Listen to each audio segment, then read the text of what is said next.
새로움이라는 단어는 늘 우리를 긴장되게 하죠. 예.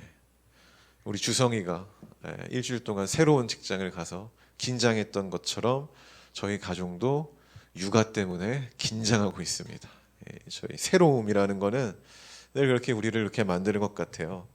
요즘에 어떻게 하루가 지나가지 모를 정도로 지났는지 모를 정도로 저렇게 막 정신이 혼미하고 막 그렇게 살아가고 있습니다. 손이 너무 많이 가고요. 계속 지켜봐야 되고 민감해야 돼요. 그러다 보니까 뭐랄까 저도 막 민감해지는 것 같고 막 피곤해집니다. 근데 그래도 그 피곤 가운데서 하빈이 얼굴 보고 볼 한번 이렇게 탁 튕겨주면 또 웃음이 나와요. 참 너무 피곤한 거예요. 주중에 어쨌든 피곤한 건 피곤한 거니까 웃음은 웃음이고, 그리고 제가 스스로 이렇게 좀 생각해 봤을 때 나한테 뭔가 이 감성이라는 에너지가 메말랐다라는 생각이 좀 들더라고요. 그래서 이제 일하는 곳 지하 주차장에 이렇게 가서 찬양을 하나 틀고 이렇게 눈을 감아 이렇게 좀 기도를 했습니다. 그러니까 기도라고 좀 묵상을 한 거죠. 찬양 가사를 이렇게. 그때 제가 들었던 찬양이 워십 메이커스의 사랑한다 말하시네. 들어본 적 있으십니까? 듣기만 해도 되게 힘이 되는 찬양이었습니다.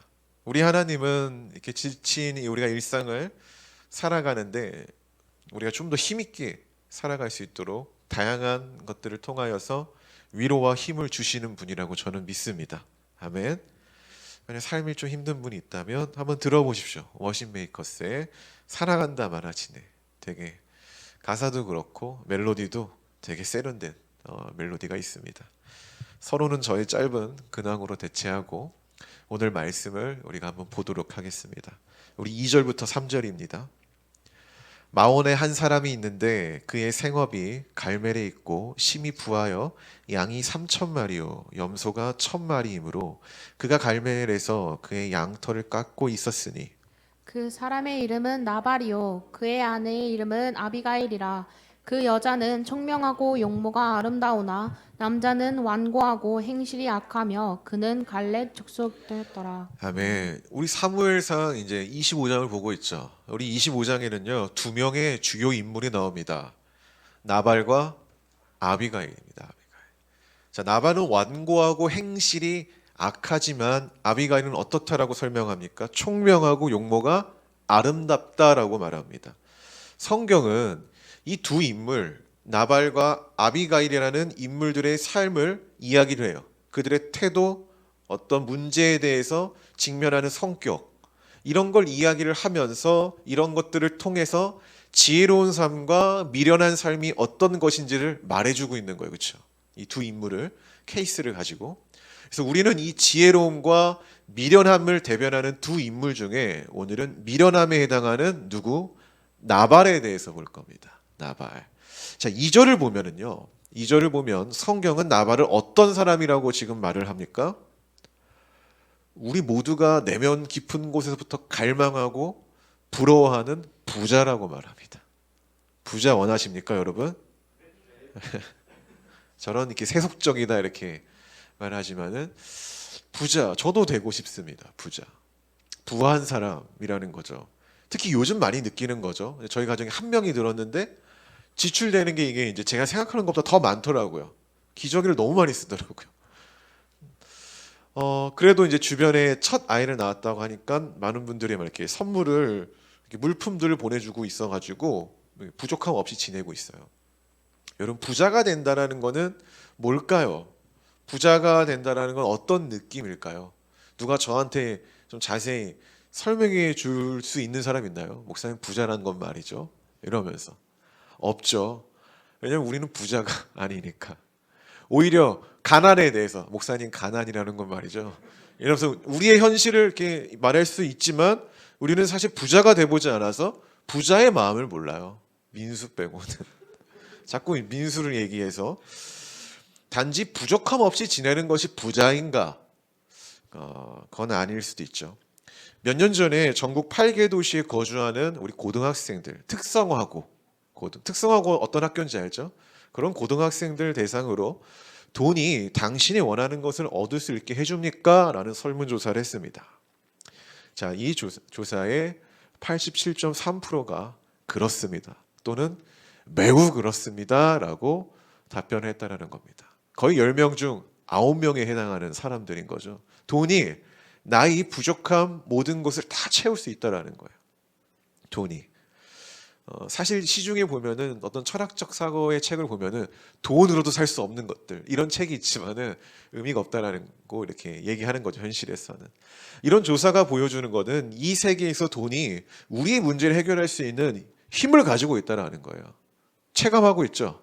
힘을 가지고 있다. 그리고 그와 동시에 사람이 그 돈을 얻기 위해 살아가고 있다라는 이 시사점을 우리에게 보여주는 거예요.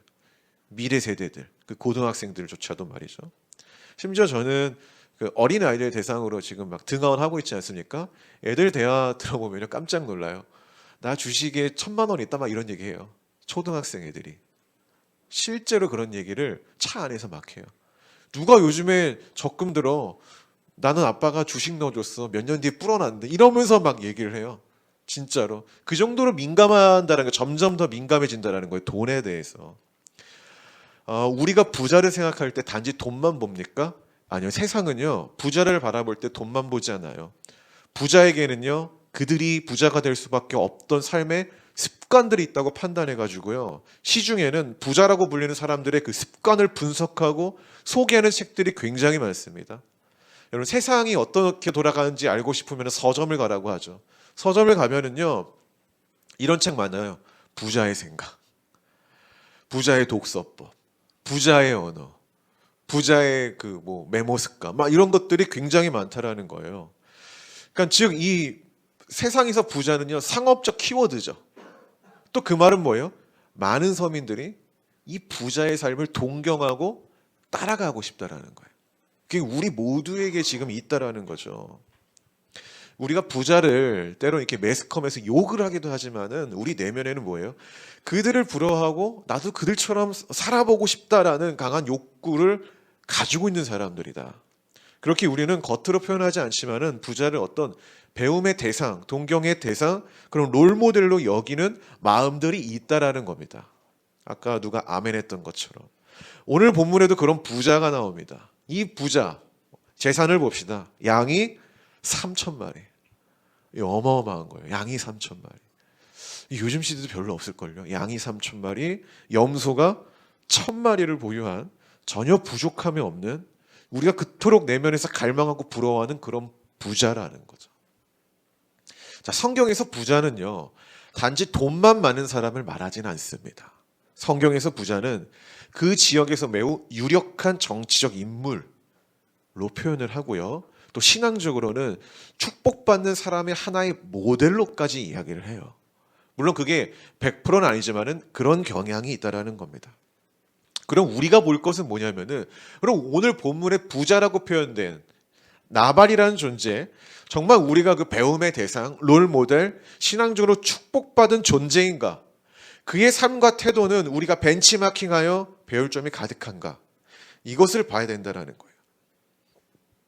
이 물음의 학자들이 이렇게 정의를 해요. 나발, 정말 우리가 배울 만한 사람인가라는 물음의 학자들이 이렇게 정의해요. 나발은 개 XX 같은 사람이다. 제 얘기가 아니라 학자들이 그렇게 이야기를 해요. 왜냐하면 3절에 보면은요.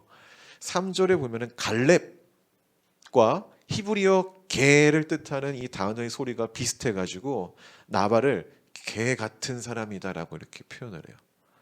그는 부자긴 하지만 그의 집안에 하나님의 축복을 받아서 부했지만 그의 삶의 태도는 개만도 못하다라고 평가한다라는 거예요. 예수님이 성경에 보면은 부자는 하나님 나라에 들어가기가 심히 어렵다라는 말씀을 하셨잖아요. 그 말씀이 좀 생각나는 대목입니다. 자, 그렇다면 나발 그는 도대체 어떤 태도와 성격을 가진 사람이길래 그렇게 표현을 하는 걸까? 이것을 보자라는 거예요. 성경 봅시다. 4절부터 11절 한 번에 다 봅시다. 다윗이 나발이 자기 양털을 깎는다 함을 광야에서 들은지라. 다윗이 이에 소녀 10명을 보내며 그 소년들에게 이르되 너희는 갈멜로 올라가 나발에게 이르러 내 이름으로 그를 문안하고 그 부하게 사는 자에게 이르기를 너는 평강하라. 내 집도 평강하라. 내 소유의 모든 것도 평강하라. 내게 양털 깎는 자들이 있다 함은 이제 내가 들어노라. 네 목자들이 우리와 함께 있었으나 우리가 그들을 해하지 아니하였고 그들이 갈멜에 있는 동안에 그들의 것을 하나도 잃지 아니하였나니 내 소년들에게 물으면 그들이 내게 말하리라. 그런즉 내 소년들이 내게 은혜를 얻게 하라. 우리가 좋은 날에 왔은즉 내 손에 있는 대로 내 종들과 내 아들 다윗에게 주기를 원하노라 하더라 하라. 다윗의 소년들이 가서 다윗의 이름으로 이 모든 말을 나발에게 말하기를 마치매 나발이 다윗의 사환들에게 대답하여 이르되 다윗은 누구며 이새의 아들은 누구냐? 요즘에 각기 주인에게서 억지로 떠나는 종이 많도다. 내가 어찌 내 떡과 물과 내 양털 깎는 자를 위하여 잡은 고기를 가져다가 어디서 왔는지도 알지 못하는 자들에게 주겠느냐 한지라. 아멘. 자, 다윗은 나발이 양털을 깎는다는 소식을 듣습니다. 자, 이 지역에서는 보통 봄과 가을 1년에 2번 정도 한 차례씩 양털을 깎았습니다. 그리고 양털 깎는 날은 그냥 잡을 하는 날이 아니라 하나의 축제로 여겼어요. 축제에서 뭐 나그네가 오거나 이방인이 오면은 대접을 하는, 모두가 기쁨 가운데서 즐기고 나누는 그런 축제. 그 기분 좋은 날 다윗이 누구를 보냅니까? 소년 10명을 보냅니다. 그리고 그들에게 중요한 임무를 부여합니다. 어떤 임무입니까? 먼저 다윗의 이름으로 문안을 해요. 축복을 하라는 거예요. 3번 반복되죠. 평강하라, 평강하라, 평강하라. 굉장히 매너 있게 갔다라는 거예요. 그렇게 축복을 한 다음에 이전에 내가 다윗이 도와주었던 일이 있는데 그 일에 대한 보수를 받아오라고 임무를 부여합니다. 자, 여기서 흔히 보복이라는 것을 이제 요구를 하는데 일부 학자들은 이 내용에서 다윗의 요구가 좀 폭력적이다라고 말을 하면서 이 다윗의 행위를 이렇게 비유합니다. 흔히 조폭의 보호관리비 수령 행위와 다를 바 없다.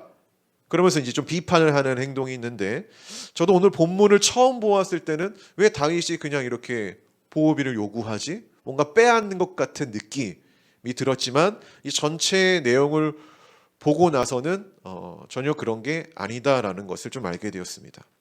오늘 다윗의 요구는 어떤 보호비, 빼앗는 것이 아니라 정당한 것을 요구하고 있는 거예요. 왜냐하면 당시 문화에서 이 목자들은 털을 깎는 날에 양과 염소들의 안전을 지켜주면서 그 수수료 또는 보호비를 받았대요. 보수. 그리고 우리가 읽진 않았지만 16절을 한번 보십시오. 각자. 거기 보면은 나발의 사람들이 이런 말을 합니다. 우리가 들에서 양을 지킬 때 다윗이 밤낮 동안 우리의 담이 되어줬다라고 얘기를 해요. 우리의 담이 되어줬다. 우리를 지키고 보호해줬다라는 거예요. 이때 당시 무엇으로 보호해줬을까요? 2가지입니다. 하나는 들짐승, 그리고 또 하나, 이게 더 큰 건데 바로 도적대입니다. 자, 지금이나 예나 정당하게 노동을 하고 먹고 사는 사람들만 있던 건 아니에요. 옛날에도 남의 것을 빼앗는 것으로 먹고 사는 자들이 있었다라는 거예요. 근데 그러한 자들로부터 지금 누가 보호해 준 겁니까? 다윗이 보호해 준 거예요. 그것도 밤낮 24시간 노동을 하는 거죠. 이 노동이 얼마나 이게 센 강도인지 한번 여러분 생각하셔야 됩니다. 자, 어쨌든 그런 존재들로부터 이 다윗이 나발의 재산을 보호해 준 거예요. 몇 마리? 3천에 1,000, 4,000마리. 쉬울 거라고 생각합니까? 이 보통 일이 아닌 거예요. 이게 한두 명이 할 수 있는 일이 아닌 거라는 거죠. 이 강도가. 이 노동의 강도가 굉장히 셌다라는 거예요. 자, 어쨌든 이것에 대해서 나발은 아무런 피해를 받지 않았습니다. 그래서 정당한 요구를 다윗이 한 것이고, 또한 당시 이제 어떤 돈으로 받은 게 아니라 어떤 곡식 먹을 것으로 대가를 받았는데 그것을 받아오려면은 사람이 필요하죠. 한 명이 받아올 수 없으니까 10명의 소년을 보낸 것으로 지금 보인다라는 거예요. 자, 그런데 그런 다윗의 요구에 어떤 반응이 온 거예요? 거절이죠. 거절. 그러니까 지금 나발은 보호받을 권리를 누렸어요. 그 권리를 누렸지만 그에 따른 의무는 하지 않겠다라고 이렇게 반응을 한 겁니다. 자, 여러분, 우리가 누군가를 지킨다라, 그러니까 경호한다라는 일이 굉장히 많은 에너지가 들어요. 왠지 아세요? 긴장을 해야 되거든요. 계속 긴장. 이 긴장을 늦추지 말아야 돼요. 근데 만약에 또 이게 만약이라는 다양한 변수가 일어날 가능성에 대해서도 경계를 해야 되거든요. 계속. 그렇기 때문에 누군가를 경호하는 것, 누군가를 지키는 일은 보통 우리가 하고 있는 그런 업무보다 굉장히 몇 배나 더 힘든 일입니다. 우리 남자들은 한 번씩 경험해봤죠. 군대 가서 경계근무, 서부셨으니까 경계근무. 이게 어떨 때 보면 진짜 쓸데없거든요. 멍하니 가만히 서요. 이렇게 총 들고 2시간 동안 가만히 서 있는 거예요. 이렇게. 근데 주시하는 거죠. 어떤 일이 발생될지 모르니까 계속적으로 주시하는 거예요. 이 경계근무는 쉬는 날이 없어요. 빨간 날도 로테이션으로 계속 돌아갑니다. 근데 이게 말이 2시간이지 만약에 새벽 2시에서 4시 타임이 걸리죠? 그날 하루는 끝납니다. 30분 전에 기상을 하거든요. 막 깨워요. 그래서 정혜민 병장님 시간 되셨어요. 환복하셔야 됩니다. 막 깨워요. 그럼 제가 일어나겠어요? 야, 좀만 더 잘게. 이런단 말이죠. 어쨌든 깨요. 30분에 저는 일어나서 막 해요. 그래서 그냥 가는 게 아니에요. 총이랑 실탄이랑 다 체크하고 보고하고 만반의 준비를 한 다음에 뭐 암고도 외우고 그런 다음에 가잖아요. 그렇죠?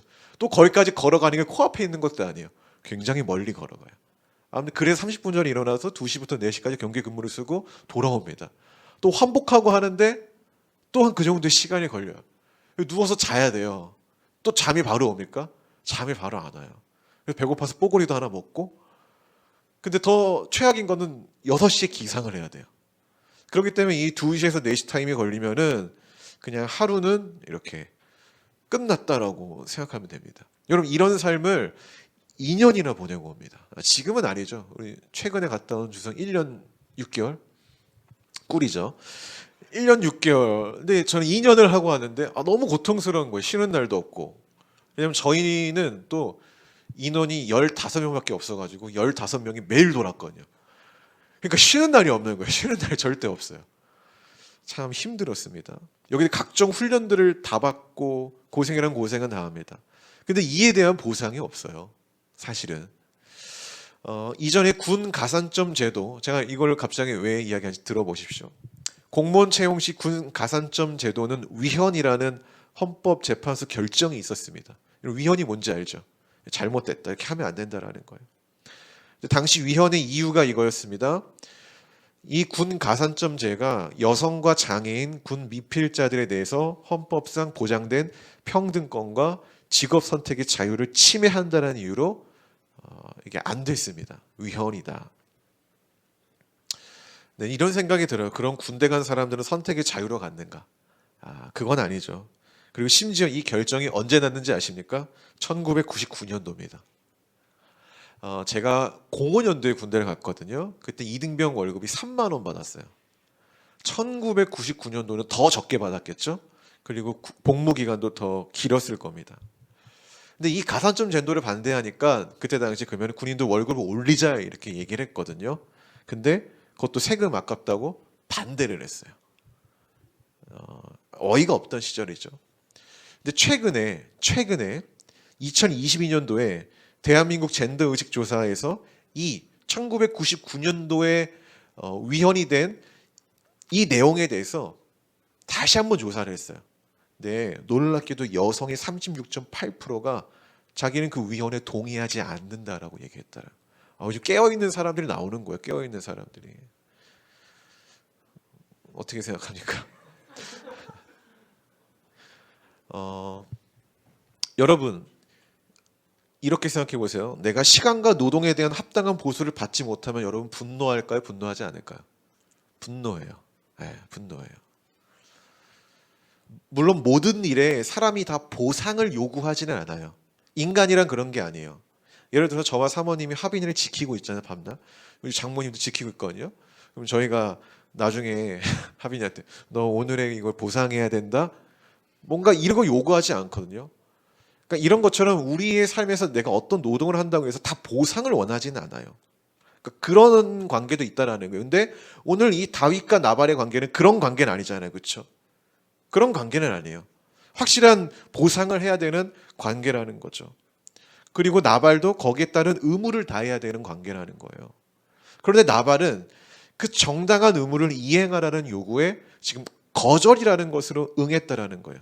그러니까 노동에 대한 정당한 대가를 지불하려고 하지 않는다라는 거죠.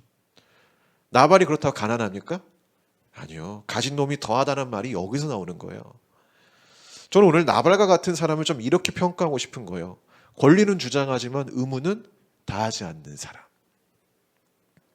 우리는 이런 나발과 같은 사람을 조심하고 경계해야 된다라고 또 성경은 말하고 있죠. 다시 한번 좀 이야기할게요. 현대사의 특성을 보면 사람이 분노하는 시점이 있어요. 그거는 정당함에 정당하지 못함으로 반응했을 때 대중은 분노합니다. 우리는 분노해요. 지난주 설교에서 현 시대의 젊은이들을 제가 개인주의라고 했습니다. 제가 한 게 아니라 그 시대를 분석하는 사람들이.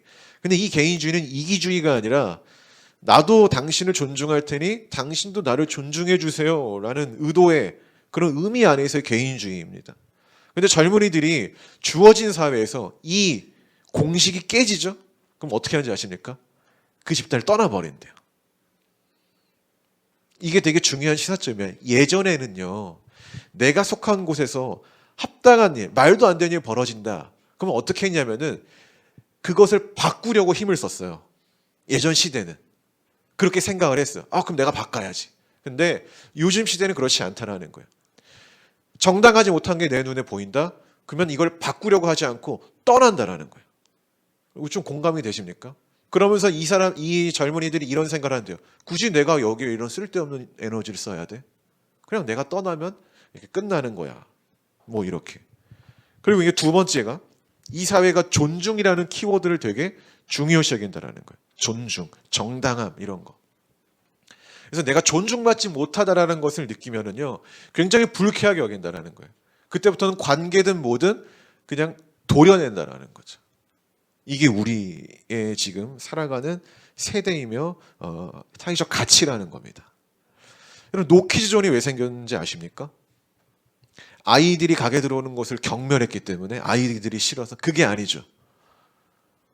흔히 맘충이라고 불리는 엄마들이 우리 아이가 먹을 건데요 라는 말을 시전하면서 자기 권리는 주장하면서 의무는 다하지 않기 때문에 이런 게 생기는 거거든요.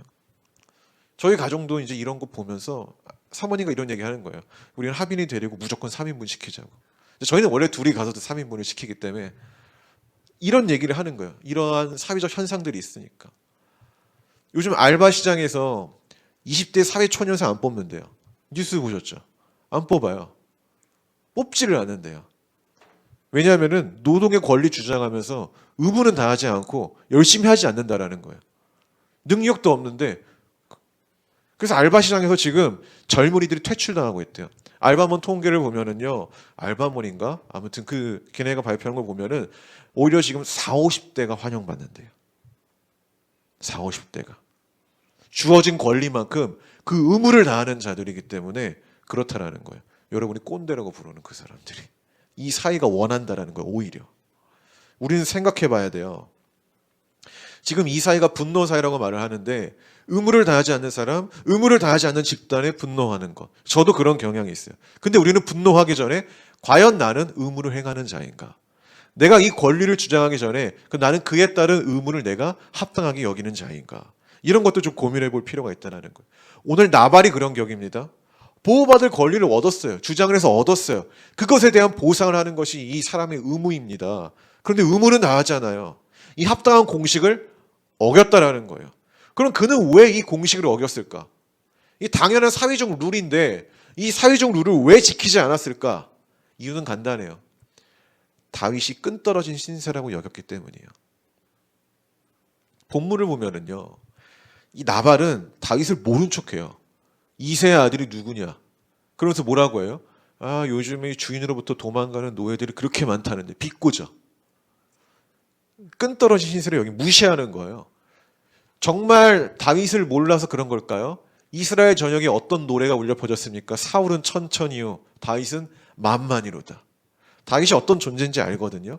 그럼에도 이 다윗한테 존중을 보여주지 않고 정당한 요구를 하지 않았던 걸 얕잡아 봤기 때문에 그런 거예요. 끈떨어진 신세라고 여겼기 때문에. 사울에게 잡혀 곧 죽을 사람이니 굳이 내가 보상을 할 필요가 없다라고 생각한 거죠. 한편으로 나발은 다윗과 사울의 경쟁 체제에서도 알았을 거예요. 그렇죠? 온 전역이 알았거든요. 사울이 다윗을 죽이려고 한다.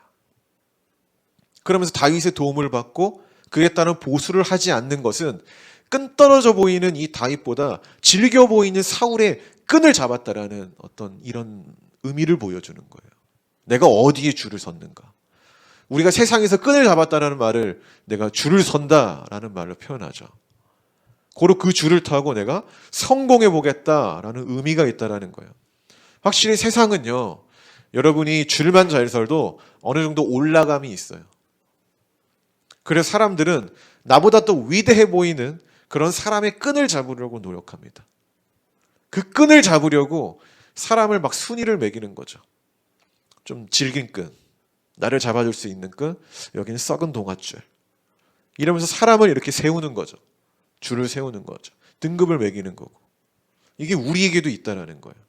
물론 사람을 구분짓는 건 어느 정도 필요해요. 다만 그 기준이 저 사람이 도덕적이냐, 윤리적이냐, 진실한가 이런 기준이 돼야 되지, 내가 저 사람과 함께 했을 때 더 높은 곳으로 올라갈 수 있냐, 질긴 끈이냐, 썩은 동아줄이냐, 이런 것으로 보면은 안 된다라는 거죠. 저도 예전에 끈이 없다면서 이게 불만을 표출하는 사람 중 하나였습니다. 그러니까 이 세계, 제가 몸담고 있는 이 세계도 끈이라는 게 있어요. 안타깝지만 그 끈의 줄을 설면은 막 끌어주고 이런 게 있다라는 거예요. 저는 끈이 없는 거죠. 그러니까 불만을 굉장히 많이 얘기했어요. 나는 왜 끈이 없을까? 그러면서 막 찾기 시작했어요. 나를 이끌어줄 사람이 누군가. 보통 이럴 때 어떤 사람을 찾냐면은 이 계열에 좀 유명한 사람, 그런 사람, 영향력이 있는 사람, 이런 사람들 막 쫓아다닌다고요. 그 사람들과 뭔가 함께 해보려고. 저도 그랬다라는 거예요. 그래 보려고 했다라는 거예요. 그렇다면 그 사람이 나를 끌어주겠지? 뭔가 이런 헛된 스스로의 어떤 망상을 갖고 살게 된다라는 거죠. 근데 이런 생각에 빠져 살면은요, 사람이 얍삽해져요. 제가 그래요. 제가 그런 생각에 빠져 사니까 사람을 그렇게 구분짓는 거죠. 나를 이끌어줄 수 있는 어떤 끈 같은 존재.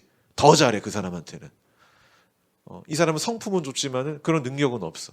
나도 모르게 좀 홀대하게 되는 그런 마음이 제 안에 막 발견되는 거죠. 그런데 주님이 이 저의 생각을 깨트려 버린 게 있어요. 여러분, 성경을 보면은 하나님은 유명한 사람보다 무명한 자들을 택하여 많이 일하십니다. 하나님이 어떤 일에 대해서 위기의 상황 가운데서 반전을 주시는 하나님이잖아요. 그때마다 유명한 자들을 통해서 하지 않으세요. 저번에 말했지만 이름도 모르는 무슨 전령 같은 사람들, 이름도 모르는 그냥, 그때 당시 여자는 죄송합니다, 하찮은 존재를 여겼잖아요. 그 당시 문화 안에서 그런 존재를 통해서 자꾸 이 상황에 반전을 주신다라는 거예요. 특히 출애굽기에 보면은요, 모세라는 사람이 있죠. 여러분, 많은 사람들이 모세는 정말 준비된 사람이다라는 말을 하는데 뭐가 준비가 됐습니까? 한낱 살인자의 도망자 아닙니까? 동족을 살인하고 쫓기는 자였잖아요. 그 정치적이든 윤리적이든 간에. 그래서 광야에서, 미디안 강에서 오랜 세월 자기 모든 인생을 허비해가지고 젊음이 사라진 존재잖아요. 그렇게 준비도 안 되고 아무런 자격도 없는 존재를 하나님이 택하여서 주님의 일을 하시는 거죠. 어떤 일을 합니까?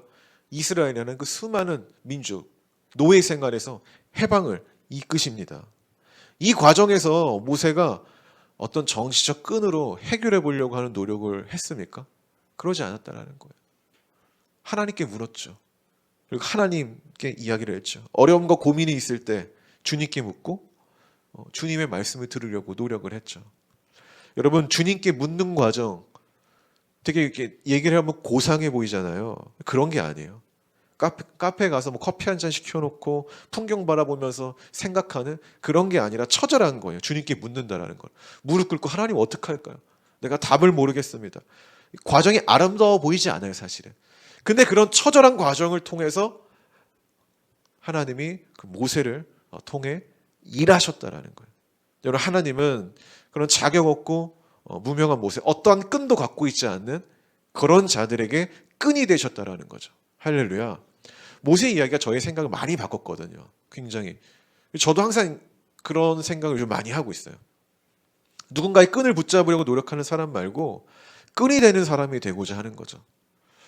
그리고 우리에게 가장 질긴 끈, 가장 단단한 끈은, 가장 견고한 끈은 주님밖에 없다는 사실을 믿으십시오. 아멘. 우리가 진실되게 나아가면요, 오히려 사람들이 여러분을 찾을 겁니다.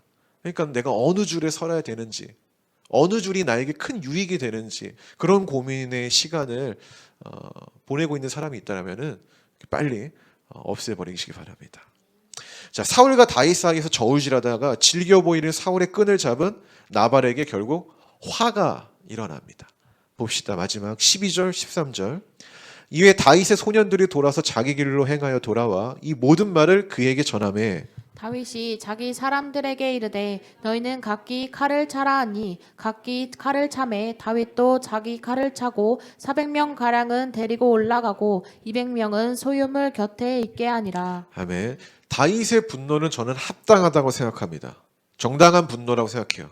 그러나 다윗의 분노는 단지 먹을 것을 주지 않았기 때문이 아니라 나발의 태도가 괘씸했기 때문이죠. 괘씸했기 때문에. 그래서 그는 무장을 하고 칼을 집어들었습니다. 그런데 중요한 거는 우리가 아직 보진 않았지만 다음 주에 볼 거지만 주님이 그 다윗의 분노를 막으셨다라는 거예요. 합당한 분노인데도 막으셨다라는 거예요. 이 점이 시사하는 바가 굉장히 큽니다. 살다 보면은 나발과 같은 자들을 향해 우리가 타당한 분노를 표출해야 되는 때가 분명히 존재합니다. 흔히 참교육이라고 하죠. 이거는 시켜야 돼, 참교육을. 그럴 때가 있다라는 거예요. 이 사회가 의로운 자들을 가만히 내버려 두지 않기에 누군가는 그 불의함에 대하여 이 의를 드러내야 합니다. 그러나 우리가 조심해야 될 점은 이거죠. 괴물을 상대한다고 해서 내가 괴물을 될 필요는 없다라는 거예요. 저는 가끔씩 이 기독교인들이 뭔가 불의를 향해 막 집회를 하거나 뭐 그런 게 있잖아요, 실제로. 그리고 이 불의를 향해 의를 드러낼 때 무섭다라는 생각을 해요, 저는 진짜. 너무 무섭다. 전투적이고 삭막해요. 용서와 사랑이라는 미덕이 이상하게 그 전투의 순간에는 보이지 않아요. 그때는 누가 선이고 누가 악인지, 누가 어둠이고 누가 빛인지, 누가 죄인이고 누가 의인인지 구분이 안 돼요. 오늘 다윗의 분노가 좀 그래 보인다라는 거예요. 거절을 했다고 해서 칼을 빼어드는 그 다윗의 분노. 그러나 후에 다윗은 이런 고백을 합니다. 내가 피 흘릴 것과 복수하는 것을 아비가일을 통해 하나님이 막으셨구나 라는 고백을 다음 주에 하게 됩니다. 이 다윗의 이야기에서 나오는 하나님의 진리는 우리가 갚아야 할 것은 은혜이지 원수는 아니라는 거예요. 대신 원수는 주님이 기억하고 갚으신다라는 점을 말해주고 싶은 거예요. 그래서 우리가 갚아야 할 것은 사랑 외에는 없다라는 겁니다. 성도 여러분, 인생에서 우리가 갚아야 할 그 항목 중 만약 복수라는 것이 있다면은 주님 안에 좀 제거하시길 바랍니다. 만약 갚아야 할 항목 중에 누군가의 은혜가 빠져 있다면은 우리가 돌이켜 회개하셔야 되고 우리 그리스도인의 삶은 그 은혜를 갚는 자들이 되기를 바라셔야 합니다. 나발과 같은 인생이 있다면 우리가 돌이켜야 되고요. 우리 그리스도인들은 사랑과 은혜를 나누고 갚으며 그 인생을 채워가는 거죠. 이런 분노와 복수의 따위에 우리가 시간을 허비하는 게 아닌 거라는 겁니다. 그래서 성경은 이렇게 말합니다. 악에게 지지 말고 선으로 악을 이기라고 말이죠. 악에 악으로 대항하라고 말하지 않아요. 저 괴물을 상대할 때 너가 괴물이 되어라 라고 말을 하지 않습니다. 그러니까 정리를 하면은 이 나발과 같은 사람, 제목을 한번 보여주세요. 제목을 보시면은 권리를 행하되 의무를 행하지 않는 사람을 향해 우리가 타당한 분노를 하는 것 괜찮아요. 그러나 그들과 같이 되어서는 안 된다라는 것을 지금 성경은 말하고 있는 겁니다. 말씀의 결론을 맺겠습니다. 사실 우리에게는 이 나발과 같은 모습이 있습니다. 권리는 주장해요. 권리는 누리고 싶어요. 근데 의무는 등한시하는 거죠. 우리 모두가 하나님께 은혜를 받았다고 합니다. 그렇죠. 주님이 나의 구원자고 나의 삶을 이끄시고 보호하신다고 믿습니다.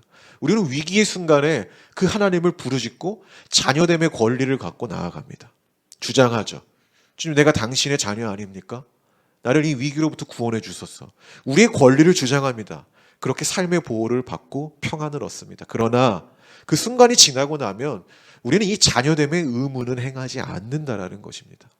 우리가 이 이야기에서 예수님이 제자로서 가르치고 복음을 전파하고 세례를 주며 세상 속의 열방을 향해 이 사랑을 보이라고 했지만은 우리는 그 의무에 대해서는 때론 외면하고 있다라는 거예요. 다양한 이유가 있죠. 내 삶이 바빠서, 나에게 아직 그런 여유가 없기 때문에 다양한 이유로 이 의무를 미뤄두고 있다는 겁니다. 그런 우리가 어찌 나발을 평가하고 욕할 수 있겠습니까? 그런 우리를 보면서 하나님은 어쩌면 오늘 다윗처럼 거룩한 칼을 빼어들고 싶을지도 모르겠어요. 빨리 심판에 하셔서 재림하셔서 모른다라는, 그러나 오래 참으시는 하나님. 그럼에도 주님은 예수 그리스도의 사랑으로 우리를 계속 기다려주고 있고 지켜보고 계신다라는 거죠. 성도 여러분, 하나님의 자녀로서의 권리만 주장하지 말고 우리는 그에 합당한 의무를 행하는 자가 되기를 소망합니다. 그럼 우리가 해야 될 의무는 무엇입니까? 구체적으로 적용하는 것은 각자 알아서 하시고 중요한 건 사랑입니다. 하나님은 세상을 사랑하셔서 독생자를 주셨죠. 그리고 그 사랑의 방법은 십자가에 있죠. 뭡니까? 희생이죠. 그리고 그 사랑의 결과는 무엇입니까? 부활입니다. 생명. 우리가 희생을 할 때 우리가 다 죽는 것 같지만은 그렇지 않다라는 거예요. 나의 희생을 통한 사랑은 우리 모두가 그 새 생명 가운데 살아날 수 있는 방식이라는 겁니다. 이게 성경의 역설인 거죠. 고난이 고난으로 끝나지 않는다. 죽음이 죽음으로 끝나지 않는다. 그 뒤의 결과는 반드시 부활이 있다라는 겁니다. 그렇기 때문에 성경이 고난 가운데 있는 여러분들에게 여전히 오늘도 사랑을 행하며 희생하라고 말을 하는 거예요. 왜? 그 결과는 부활이라는 생명이 꽃피울 것이니까 말입니다. 여러분, 희생이라는 방식을 꼭 기억하십시오. 할렐루야. 우리가 그 길을 걸어가는, 그리고 그것이 우리의 의무임을 주의 이름으로 축원합니다. 기도합시다.